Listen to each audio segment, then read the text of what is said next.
le dollar américain, monnaie parmi les plus puissantes au monde, s'est subitement effondré. Soudainement, les magasins ferment, les distributeurs sont vides et toutes vos économies perdent leur valeur. Le dollar n'est pas seulement la monnaie des États-Unis, c'est la colonne vertébrale du commerce mondial. Un effondrement du dollar aurait des répercussions mondiales, bien au-delà des frontières américaines. Mais cela mènerait-il à un chaos dans les rues, ou à un lent effondrement économique? D'autres pays viendraient-ils en aide aux États-Unis, ou profiteraient-ils de l'effondrement? Dans cet épisode de The Infographics Show, nous explorerons les répercussions d'un effondrement soudain du dollar américain. Heure par heure, première heure. Lorsque son réveil sonne, Jeff ne se rend pas compte que le monde dans lequel il se réveille n'est plus celui qu'il connaissait. Le monde a changé pendant son sommeil. Son téléphone affiche de nombreux appels manqués. Des messages urgents de proches et des alertes d'actualité de dernière minute s'affichent aussi. Son cerveau redémarre encore après une longue nuit. Puis il lit un titre qui résume tout. Le dollar américain s'effondre. Sa valeur chute de manière record au quotidien. Jeff bondit hors du lit, se rue sur son ordinateur et vérifie son compte bancaire en ligne. Il se connecte lentement, car le site est plus lent que d'habitude en raison du grand nombre de personnes qui essaient également de se connecter et de vérifier l'état de leur argent. Mais il parvient à se connecter, et il voit son solde. Tout était comme il l'avait laissé, une somme modeste avec quelques économies, à peine un centime déplacé. Jeff actualise l'onglet, attendant anxieusement qu'il se recharge sur son compte, mais une fois de plus, il retrouve les mêmes chiffres. La seule différence, c'est que maintenant, ce ne sont plus que des chiffres sur un écran, sans signification ni valeur. L'argent sur le compte de Jeff n'a plus aucune valeur.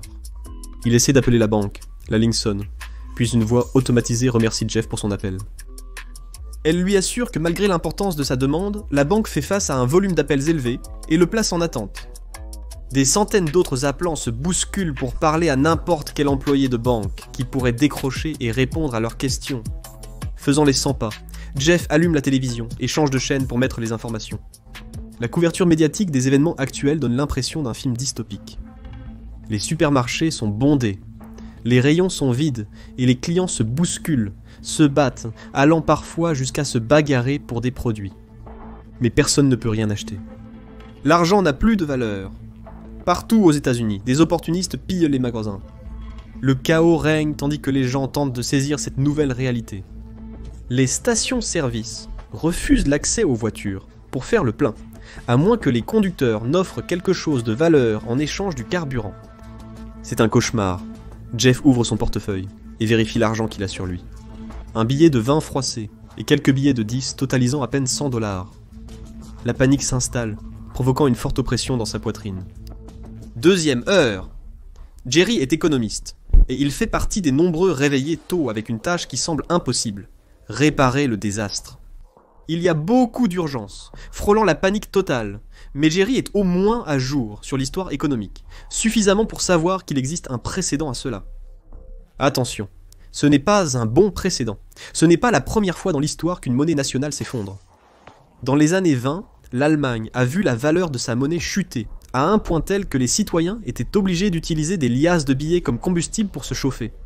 L'argent valait littéralement moins que le bois de chauffage. L'hyperinflation au Venezuela a eu des effets si graves que les prix d'achat quotidiens simples, comme le café, doublaient tous les 18 jours.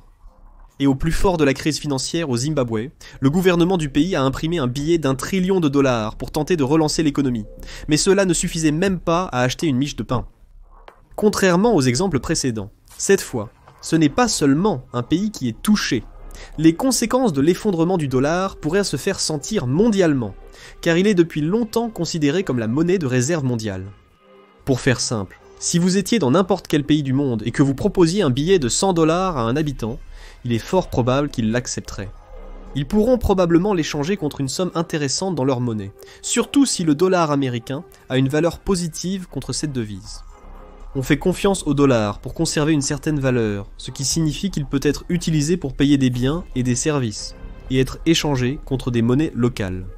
Cela ne s'applique pas à la majorité des autres devises mondiales.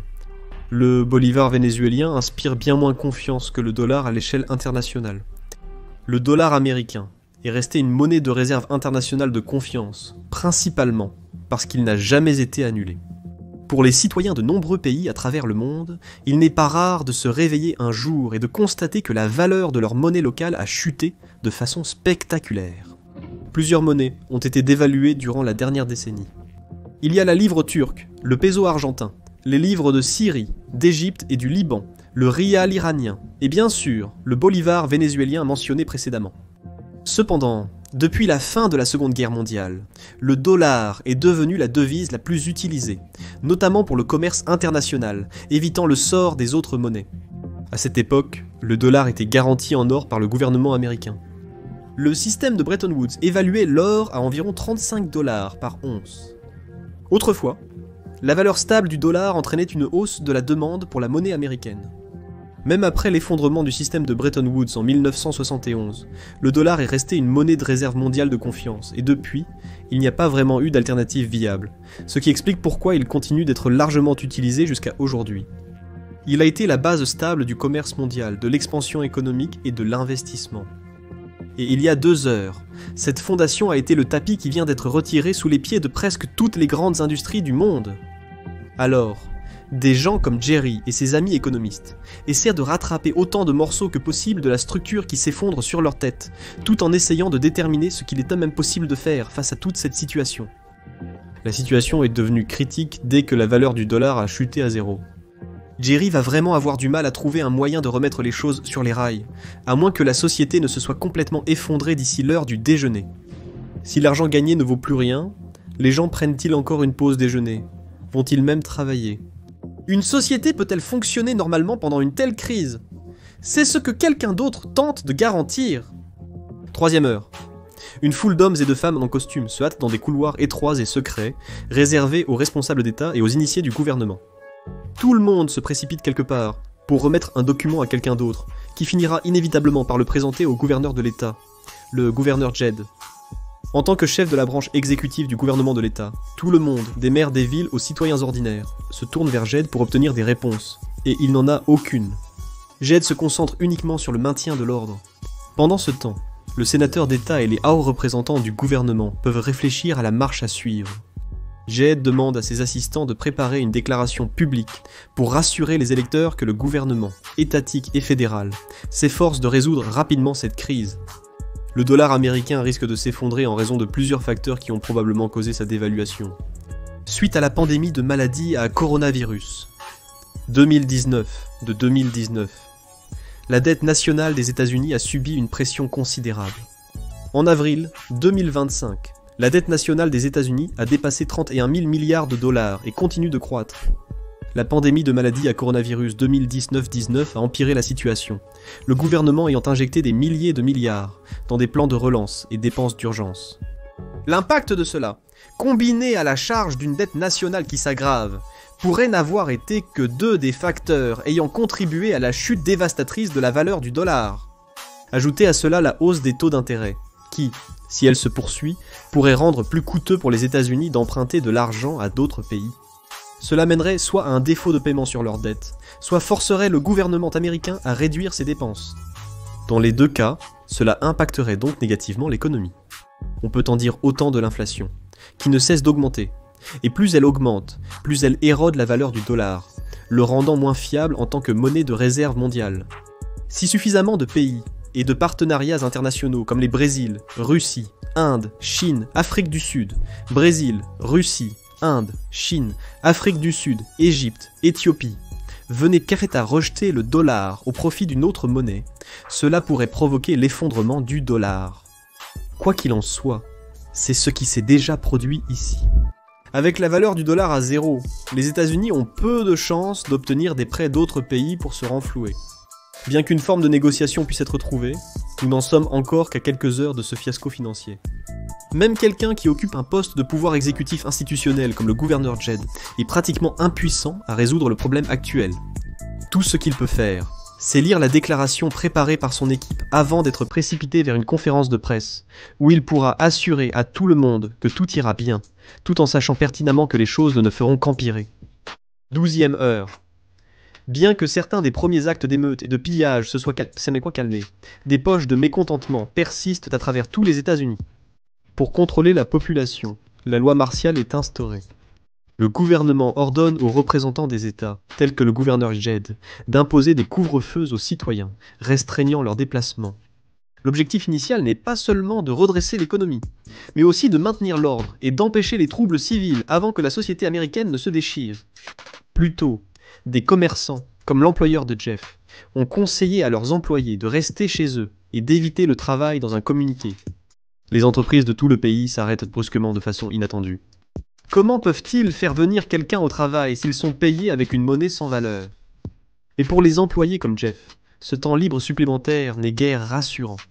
Les gens s'inquiètent de payer leurs factures et leurs loyers, alors que les autorités disent seulement de ne pas paniquer et qu'elles essaient de résoudre le problème. En moins d'une journée après le début de la crise, l'économie est déjà en ruine. La chute du dollar a déjà eu des effets désastreux sur toute l'économie. Les États-Unis rappellent rapidement l'Allemagne des années 1920, qui était submergée par la dette après la Première Guerre mondiale. Pour rembourser sa dette, principalement composée de réparations envers d'autres pays, le gouvernement allemand a cru trouver une solution idéale. L'impression excessive d'argent a entraîné l'effondrement de la valeur du mark allemand, similaire à ce scénario avec le dollar. Une chute similaire du dollar a été observée pendant la pandémie, lorsque le gouvernement américain a imprimé plus d'argent pour stimuler l'économie. De retour en Allemagne, les citoyens devaient transporter des brouettes pleines d'argent pour acheter une simple miche de pain. La situation ressemble à ce que vivaient les Américains suite à l'effondrement du dollar. Auparavant, on pouvait facilement acheter du lait au supermarché en payant par carte de débit, ou via Apple Pay, et être débité automatiquement. Désormais, les entreprises avec caissiers ne savent même plus si elles peuvent encore accepter les dollars. Les consommateurs se précipitent pour troquer ce qu'ils ont contre des produits de première nécessité tels que des conserves, des piles et de l'eau, tentant désespérément de s'assurer d'en avoir suffisamment. Si Jeff était venu travailler, il aurait tout de suite remarqué une différence dans le magasin. Les caisses ne bipent pas. À la place, ce sont les sons des clients qui se disputent, marchandent ou même insultent verbalement les employés qui couvrent tous les autres bruits. Ce n'est pas nouveau, mais cette fois, c'est différent et touche tout le monde. Dans les stations-service, les files d'attente s'allongent sur plusieurs rues pour faire le plein. Avec une monnaie qui s'effondre, il devient difficile de fixer le prix d'une marchandise comme l'essence. Les gens ordinaires passent la première moitié de la journée dans une panique totale en réalisant que leurs cartes de crédit, toute la monnaie dans leur portefeuille, sont soudainement devenues des objets inutiles. 48 heures, jour après jour, chaque aspect de la vie moderne semble se détériorer rapidement. Toutes les structures et transactions reconnaissables qui composent la société américaine ne peuvent plus être réalisées. Les employeurs ne peuvent pas payer les salaires dus à leurs employés, qui à leur tour ne peuvent pas régler leurs factures. Pendant ce temps, le gouverneur Jed et d'autres ne savent toujours pas comment agir. Le manque de fonds a rendu difficile la mobilisation des services de police de l'État pour le maintien de l'ordre. La majorité de ceux qui sont prêts à travailler bénévolement sont un peu trop enthousiastes à l'idée d'un État potentiellement sans loi, ce qui rend leur réaction aussi excessive face aux pilleurs opportunistes qu'aux manifestants pacifiques. Les actions de ceux qui ont blessé des innocents ont été condamnées par le gouverneur Jed, mais comme toujours, certaines voix fermes et bruyantes cherchent à louer de telles réactions violentes face à une situation sans précédent. En temps de crise, tous se tournent vers les gouvernements locaux et fédéraux pour des réponses, et Jed ne peut satisfaire tout le monde. Les personnes au-dessus du gouverneur de l'État, comme le Congrès et le Sénat, ont passé les 2 derniers jours à s'efforcer de reprendre le contrôle.